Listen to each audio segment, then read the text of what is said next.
कहानी की शुरुआत होती है एक घने जंगल को दिखाते हुए। एक आदमी पागलों की तरह भाग रहा था, इस उम्मीद में कि शायद उसे इस जंगल से भाग निकलने का कोई रास्ता मिल जाए। लेकिन ये जंगल इतना घना था कि यहाँ से बाहर जाने का कोई रास्ता नहीं नजर आ रहा था। यह आदमी सूरज को देखते हुए आगे बढ़ता है, लेकिन अब सूरज भी धीरे धीरे ढल रहा था। मगर इस आदमी ने भागना नहीं छोड़ा। भागते भागते एक पॉइंट आया जहाँ एक बोर्ड पर लिखा हुआ था पॉइंट ऑफ नो रिटर्न, यानी वहां से कोई वापस नहीं जा सकता। साथ ही इस बोर्ड पर नंबर 108B लिखा हुआ था। ये देखकर वो और भी ज्यादा परेशान हो जाता है। धीरे धीरे अंधेरा और बढ़ने लगा और पूरे जंगल में एक अजीब सा खौफ फैल गया। तभी अचानक एकदम से सारे परिंदे उड़कर वहां से चले जाते हैं। इस आदमी के कई मील के सफर के बाद भी उसे पूरे जंगल में कोई भी एक जंगली जानवर नहीं दिखाई दिया। न जाने ऐसा क्या था जिसे जंगली जानवर भी डर रहे थे। डर के मारे वह आदमी और भी तेजी से भागने लगा, लेकिन कई घंटों का सफर करने के बाद वह आदमी अचानक एक जगह पर आकर रुक गया और उसके चेहरे पर मायूसी छा गई, क्योंकि उसके सामने वही 108 नंबर वाला साइन बोर्ड था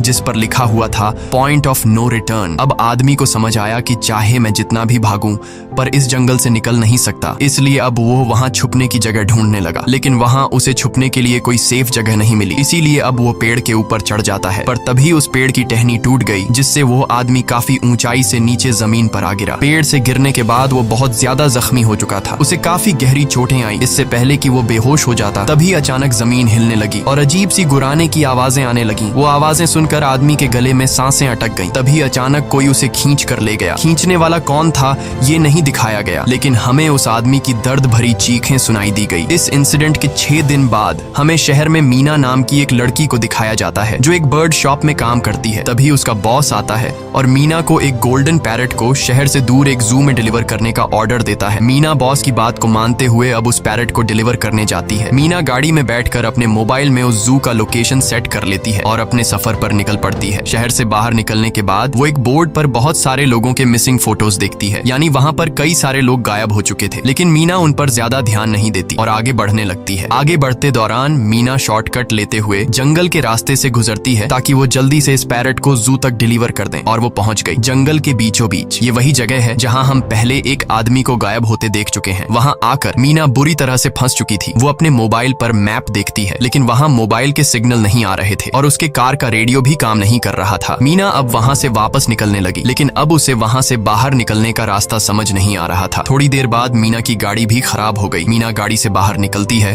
और उसे सामने लगा हुआ वही पॉइंट ऑफ नो रिटर्न वाला बोर्ड दिखाई देता है। मीना को कुछ समझ नहीं आता, इसीलिए वो पैरट के पिंजरे को हाथ में लेकर आसपास मदद ढूंढने आगे चली जाती है, लेकिन वहाँ आसपास किसी भी मदद का नामो निशान तक नहीं था। उसके बाद वो वापस उस जगह पर लौट आती है जहाँ उसने अपनी गाड़ी खड़ी की थी, लेकिन वहाँ से उसकी गाड़ी गायब हो चुकी थी। ये देखकर वो बहुत ज्यादा परेशान हुई। उसे लगा कि शायद वो उस जगह पर नहीं आई है जहाँ उसकी गाड़ी खड़ी थी, बल्कि ये किसी दूसरी जगह पर आ गई है और उसकी गाड़ी कहीं दूसरी जगह में खड़ी है, क्योंकि इस जंगल का हर एक पॉइंट एक ही जैसा दिखाई दे रहा था। अब अंधेरा भी गहरा होता जा रहा था। एकदम से पहले की तरह ही सभी परिंदे इन पेड़ों से उड़ जाते हैं। मीना को अब डर लगने लगा था, क्योंकि जमीन भी जोर जोर से हिल रही थी। मीना को वहाँ आसपास किसी के होने का एहसास होता है। तभी अचानक मीना को दूर किसी का साया नजर आया। मीना भागते हुए उसके पीछे आई, पर उसे वहाँ कोई भी नहीं मिला। तभी अचानक मीना को एक बूढ़ी औरत भागते हुए दिखाई दी। मीना भी दौड़कर उसका पीछा करने लगी। वो उससे मदद मांग रही थी, लेकिन वो औरत रुकती नहीं, तेजी से भागती रहती है। एक बार फिर मीना इस बूढ़ी औरत का पीछा करती है। अचानक वो बूढ़ी औरत फिर से गायब हो गई। मीना जब उसे ढूंढते हुए और आगे बढ़ी तो उसे दूर जंगल में एक बड़ा सा कमरा दिखाई दिया। वो बूढ़ी औरत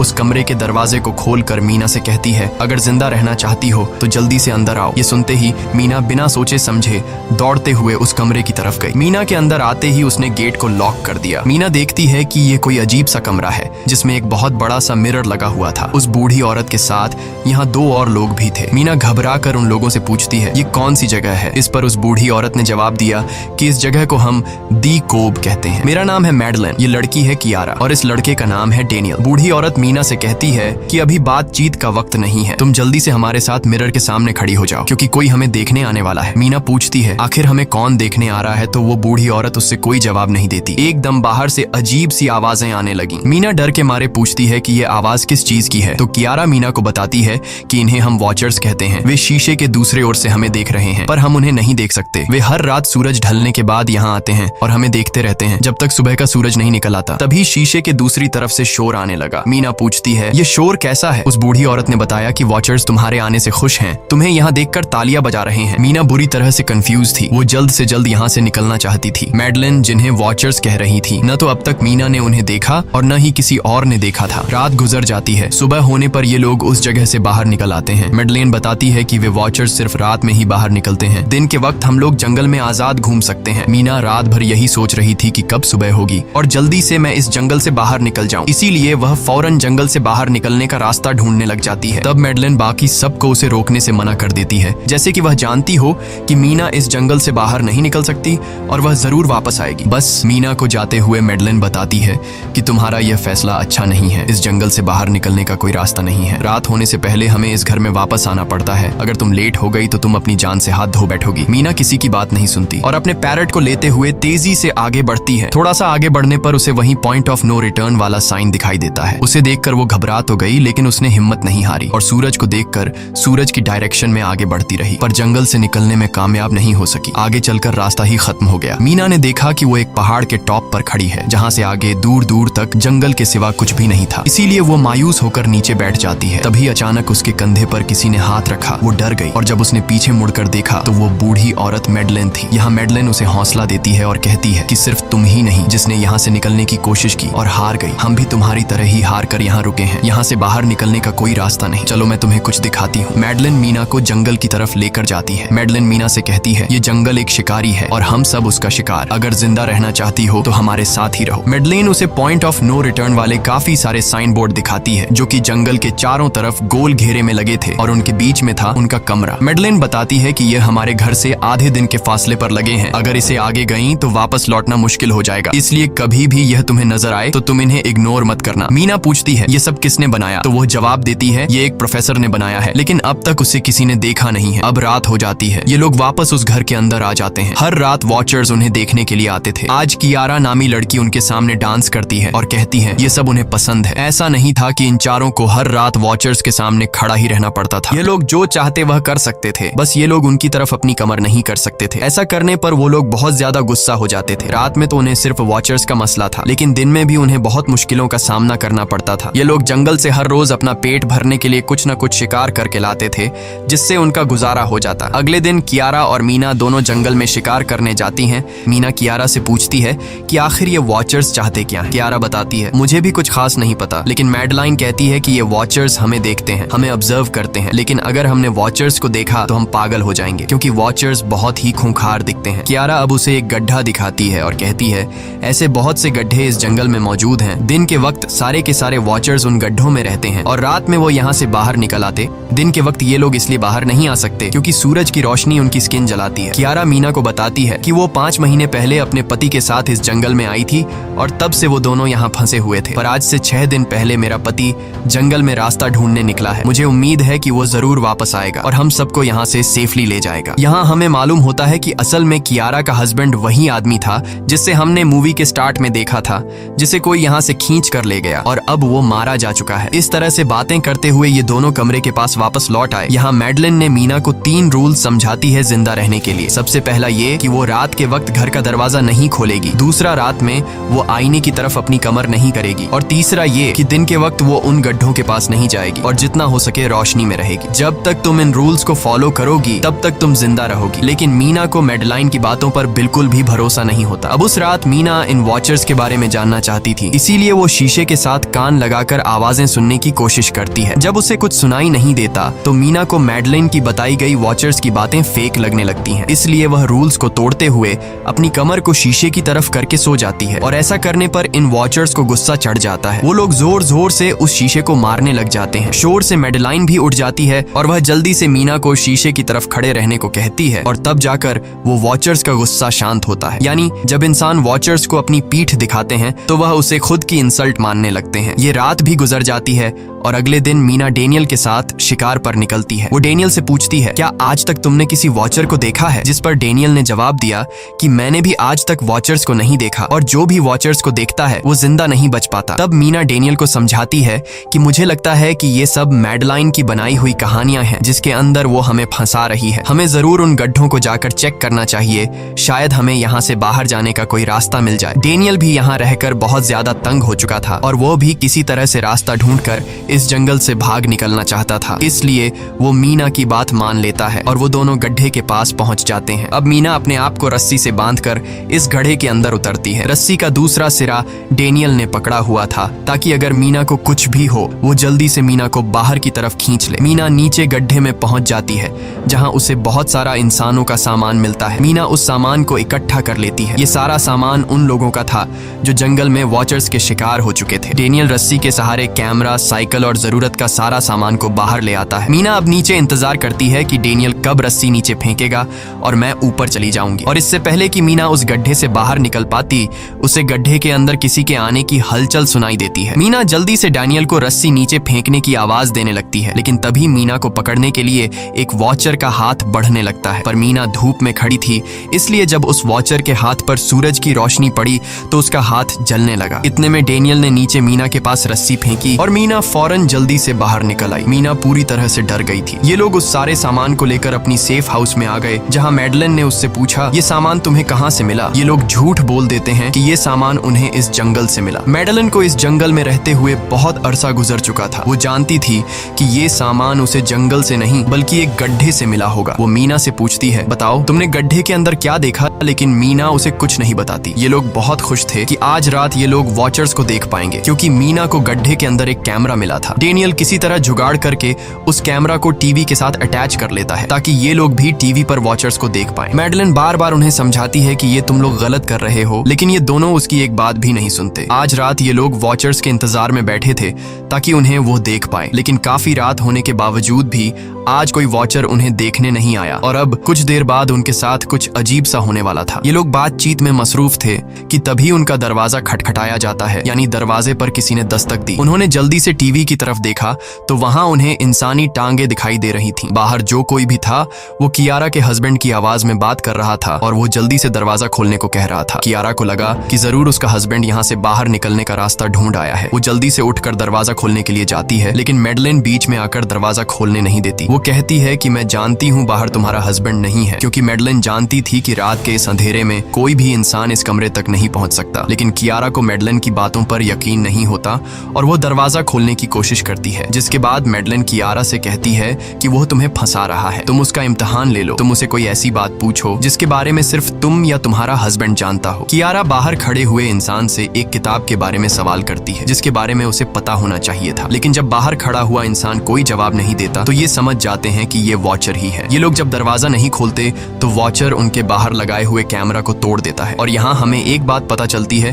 कि वॉचर्स इंसान के रूप में भी खुद को बदल सकते हैं। वॉचर्स उनकी इस हरकत पर बहुत ज्यादा गुस्सा हो गए थे। वे बहुत तेजी से शीशे को मारने लगे जिससे शीशे में एक बड़ा क्रैक भी आ जाता है, लेकिन यहाँ मैडलिन समझदारी दिखाते हुए सबको लाइन से शीशे की तरफ खड़ा कर देती है, जिससे वॉचर्स का गुस्सा थोड़ा बहुत ठंडा हो जाता है और वे वहां से चले जाते हैं। अब यहाँ मीना मैडलिन को बताती है कि हमने गड्ढे में से ये सारा सामान चुराया था। ये सुनकर मैडलिन बहुत ज्यादा गुस्सा हो जाती है कि तुम लोगों ने दूसरा रूल भी तोड़ दिया। अगली सुबह मैडलिन उस गड्ढे से लाया हुआ सारा सामान उठाकर वापस उसी गड्ढे में फेंक देती है, जिससे उन वॉचर्स का गुस्सा थोड़ा शांत हो जाता है। मगर अब इन लोगों को जंगल में बहुत ही ज्यादा अजीब चीजें दिखाई देना चालू हो गई थी और उसका सबसे ज्यादा असर डेनियल पर होता है। डेनियल अचानक बात बात पर बहुत ज्यादा गुस्सा करने लग जाता है। दूसरी तरफ कियारा, जिससे पहले उम्मीद थी कि उसका हस्बैंड जिंदा है और वो यहाँ आकर उसे यहाँ से बचा लेगा, लेकिन अब उसे पता चल चुका था कि उसका हस्बैंड अब वापस नहीं आएगा, जिसकी वजह से वह अंदर ही अंदर पूरी तरह से टूट चुकी थी और वो डिसाइड करती है कि वह वॉचर्स के इन गड्ढों में कूदकर अपनी जान दे देगी, क्योंकि अब उसके पास जीने की कोई वजह नहीं रही। वह ऐसा करने ही वाली होती है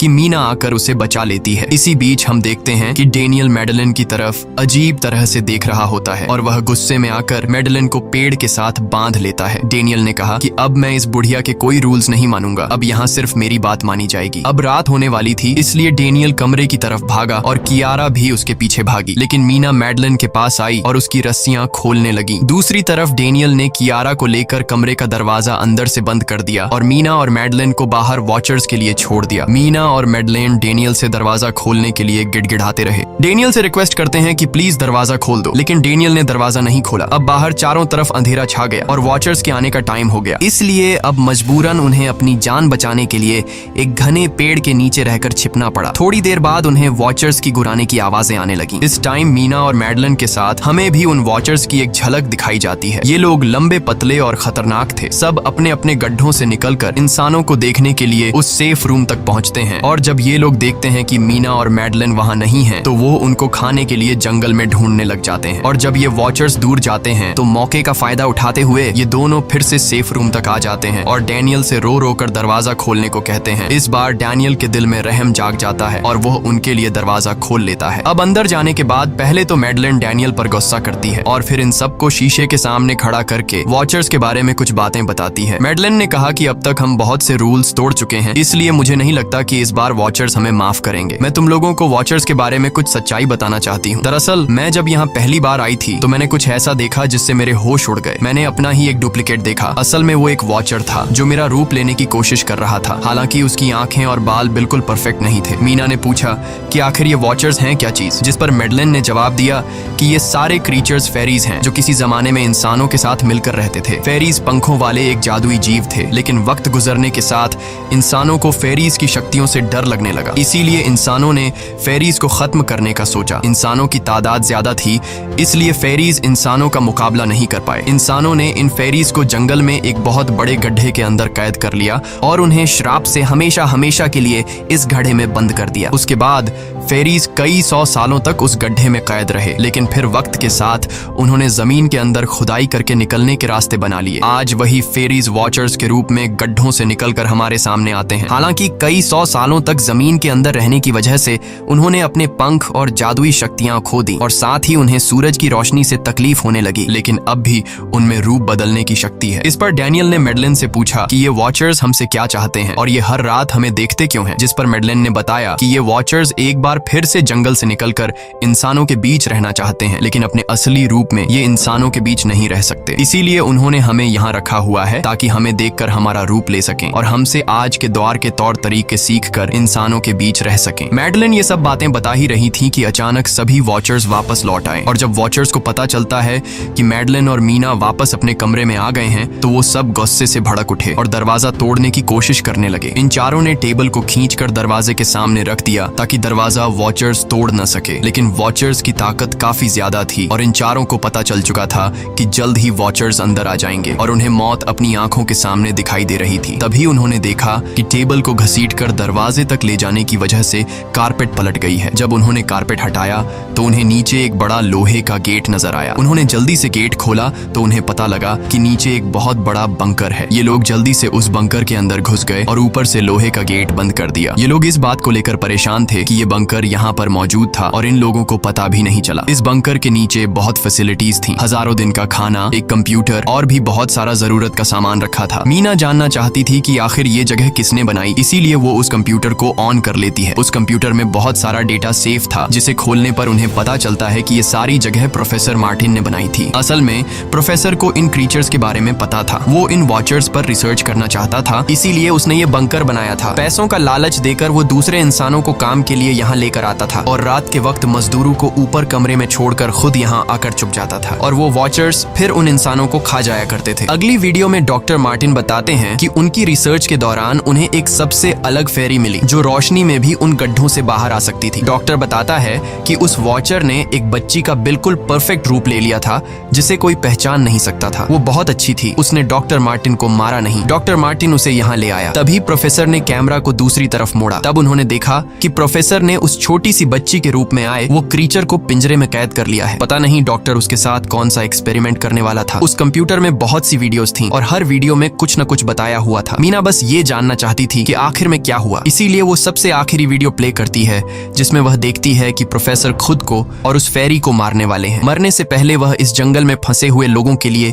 यहाँ से निकलने का रास्ता बता देता है और कहता है कि शाम में जिस डायरेक्शन में परिंदे भागते हैं उस डायरेक्शन में भागने से वे लोग इस जंगल से निकल सकते हैं। उसने इस रिकॉर्डिंग मैसेज में कहा था कि अगर कोई इस जंगल से निकलने में कामयाब हो गया तो यूनिवर्सिटी में जाकर मेरी सारी रिसर्च तबाह कर देना। मैंने यहाँ आकर बहुत बड़ी गलती कर दी। उसके बाद प्रोफेसर ऊपर चले गए और फिर 2 गोलियों की आवाज आई, जिससे उन्हें समझ आया कि प्रोफेसर ने पहले उस फेरी को मारा और फिर खुद को गोली मार दी। आज रात ये चारों बहुत खुश थे क्योंकि उन्हें इस जंगल से जान छुड़ाने का रास्ता मिल गया था। अगली सुबह सभी लोग अब बंकर से बाहर निकलते हैं तो देखते हैं कि उनका सेफ हाउस उन वॉचर्स ने पूरी तरह तबाह कर दिया है और आज के दिन उन्हें लाजमी इस जंगल से निकलना होगा, वरना ये लोग मारे जाएंगे क्योंकि रात को अब उनके पास छिपने के लिए कमरा भी नहीं बचा था। ये लोग अब यहाँ जंगल से निकलने के रास्ते में बढ़ने लगते हैं। वो परिंदे जिनके बारे में प्रोफेसर बता रहे थे वे तो शाम को उड़ने वाले थे, लेकिन उन्हें शाम होने से पहले जंगल से बाहर निकलना था। इसलिए मीना अपने पास मौजूद पैरट को आजाद कर देती है। जिस डायरेक्शन में वह उड़ता है उसी डायरेक्शन में ये लोग चलने लग जाते हैं। चलते हुए रास्ते में ही उन्हें एक कब्र मिली। मैडलेन उस कब्र को देखकर बताती है कि एक वक्त था जब ये लोग इंसानों के साथ रहते थे, लेकिन इंसानों ने उनके साथ बहुत बुरा किया, धोखा किया और उन्हें यहाँ जंगलों में फंसाकर खुद चले गए। कई घंटे सफर करने के बाद ये लोग एक नदी के पास पहुंच गए। वहाँ उन्हें प्रोफेसर का एक बोट मिला, जिसको देखकर ये लोग बहुत खुश हुए, लेकिन उनकी खुशी अब कुछ ही देर की मेहमान थी क्योंकि अब अंधेरा हो चुका था और वॉचर्स के आने का वक्त हो गया था। उससे पहले कि ये लोग डॉक्टर मार्टिन की बोट में बैठकर यहाँ से दूर चले जाते, तभी उन्हें पीछे से किसी की आवाज आई। जब उन्होंने पीछे मुड़कर देखा तो वो कियारा का हस्बैंड था जो मदद के लिए चिल्ला रहा था। वो बहुत ही जख्मी हालत में था। बाकी सब बोट में बैठ चुके थे, इसलिए डेनियल अकेला उसकी मदद के लिए गया। डेनियल कियारा के हस्बैंड को खींचकर बोट की तरफ लाने लगा, लेकिन तभी ये लोग बोट से देखते हैं कि डेनियल जिसकी मदद करने गया वह कोई इंसान नहीं बल्कि एक वॉचर है, जिसने उनके सामने ही डेनियल का रूप ले लिया। वो लोग कुछ भी नहीं कर पा रहे थे। अब उस वॉचर ने डेनियल को मार दिया। उन्हें इस बात का पता था कि वॉचर्स इस नदी को पार नहीं कर सकते हैं और फाइनली ये लोग खुद इस नदी को पार करके शहर तक पहुंच जाते हैं। और कहानी में असल ट्विस्ट इसके बाद आया। शहर पहुंचने के बाद ये तीनों अलग अलग रास्तों पर चले गए और कुछ दिनों बाद अब मीना जल्दी से डॉक्टर मार्टिन के कहने के मुताबिक उनके यूनिवर्सिटी में उनका सारा डेटा खत्म करने के लिए आई। उससे पहले कि वह उनका रिसर्च डेटा डिलीट कर देती, तभी उससे वहां एक टेप रिकॉर्डर मिला और उस टेप रिकॉर्डर से मीना को एक नया राज मालूम हुआ। जब हजारों साल पहले इंसान और फेरीज एक साथ रहते थे तो तब उनकी शादी भी हुआ करती थी। इंसान और फेरी के मिलन से जो बच्चे पैदा होते थे उनमें इंसान और फेरी दोनों के गुण होते थे। उन्हें हाफलिंग्स कहा जाता था। उन हाफलिंग्स में एक खासियत थी कि वे रूप बदलने में इतने माहिर होते थे कि वे किसी मरे हुए इंसान का रूप भी बदल सकते थे। प्रोफेसर का मानना था कि जब इंसानों ने फेरीज को जंगल के अंदर गढ़ों में कैद कर लिया था, तब हाफलिंग इंसानों के बीच अपना रूप बदलकर चुपके से रहने लगे और वो आज भी किसी न किसी रूप में इंसानों के बीच मौजूद है। मीना जब प्रोफेसर के ऑफिस में आई और वहाँ पर जांचबीन करने लगी तो वहाँ उसके हाथ कुछ ऐसी तस्वीरें लगी जिसने उसके होश उड़ा दिए। उसने देखा कि तस्वीर में जो प्रोफेसर के साथ लेडी खड़ी है वो कोई और नहीं बल्कि मैडलेन है और असल में मैडलेन प्रोफेसर की वाइफ है। वो कंफ्यूज हो जाती है कि मैडलेन ने उसे यह बातें क्यों नहीं बताई। इस भारी कंफ्यूजन को शेयर करने के लिए वो कियारा के पास आती है और उसे बताती है कि जिस मैडलेन से हम जंगल में मिले थे वो असल में प्रोफेसर मार्टिन की वाइफ है, लेकिन उसने हमें यह सच्चाई इसलिए नहीं बताई क्योंकि वो खुद एक इंसान नहीं बल्कि एक रूप बदलने वाली फेरी थी। मैंने जब रिसर्च किया तो मुझे पता चला कि काफी साल पहले प्रोफेसर की वाइफ मैडलेन कैंसर की वजह से मर गई थी। ये सुनकर कियारा कहती है कि फिर वो मैडलेन कौन थी जो इतने समय से हमारे साथ थी। इस पर मीना कहती है, मुझे सब समझ आ रहा है। दरअसल प्रोफेसर अपनी वाइफ के मरने से बहुत दुखी थे और उसे हर हाल में वापस पाना चाहते थे और जब प्रोफेसर को इन रूप बदलने वाली फेरीज के बारे में पता चला तो प्रोफेसर ने उस रूप बदलने वाली फेरी को पिंजरे में कैद किया जो एक बच्ची का परफेक्ट रूप लेकर उनके पास आई थी। प्रोफेसर ने अपनी वाइफ की फोटो दिखाते हुए उस फेरी को अपनी वाइफ मैडलेन जैसा बना दिया क्योंकि वो फेरी बाकी फेरीज से अलग थी। वो दिन में भी बाहर आ सकती थी। मीना ने कहा कि मैंने मैडलेन को यहाँ बुला लिया है, हमें किसी तरह से करके उसे वापस जंगल भेजना होगा। तभी एक कार वहाँ आकर रुकी। जब उस कार से जो इंसान उतरा उसे देखकर मीना के गले में सांस अटक गई। वो कियारा थी, यानी कि अब तक जो मीना के साथ थी वो मैडलेन थी। उसने कियारा का रूप ले रखा था। कियारा जैसे ही घर के अंदर आई तभी मैडलेन ने कियारा के हस्बैंड के रूप में बदलकर उसे बेहोश कर दिया। मीना ने मैडलेन से कहा, आखिर तुम चाहती क्या हो? जिस पर मैडलेन गुस्से में आकर कहा, मैं फेरीज की सबसे अलग मखलूक हूँ। मेरे सभी साथी बचपन से मुझे चिढ़ाते थे। वो मुझे अपने साथ नहीं रहने देते क्योंकि मैं सबसे अलग थी। मैं उस जंगल में अकेली पड़ चुकी थी और मैं उस जंगल से निकलकर बाहर लोगों के साथ मिलकर रहना चाहती थी। फिर एक दिन प्रोफेसर उस जंगल में आया।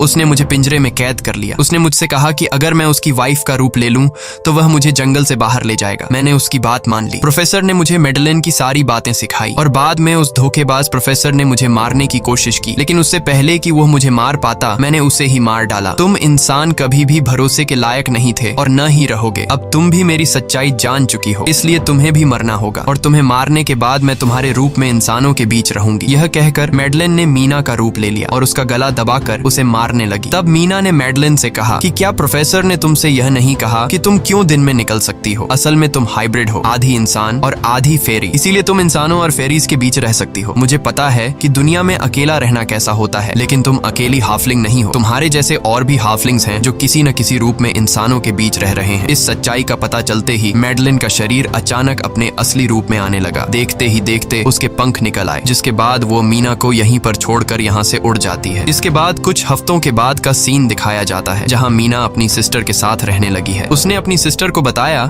कि शायद वो फेरी अभी भी मेरा पीछा कर रही है। तब मीना की सिस्टर उसे कहती है कि तुम डरो मत, ऐसा कुछ नहीं है। और कहानी के एंड में हम एक छोटी बच्ची को देखते हैं जो कि उस वक्त मीना के घर के नीचे खड़ी थी। ये कोई और नहीं बल्कि मेडलिन थी, जो अब उनके दुनिया में उस रूप में रह रही है। और इसी के साथ ये कहानी खत्म हो जाती है। अगर आपको ये वीडियो अच्छी लगी हो तो हमारे चैनल को सब्सक्राइब और वीडियो को लाइक जरूर कीजिएगा।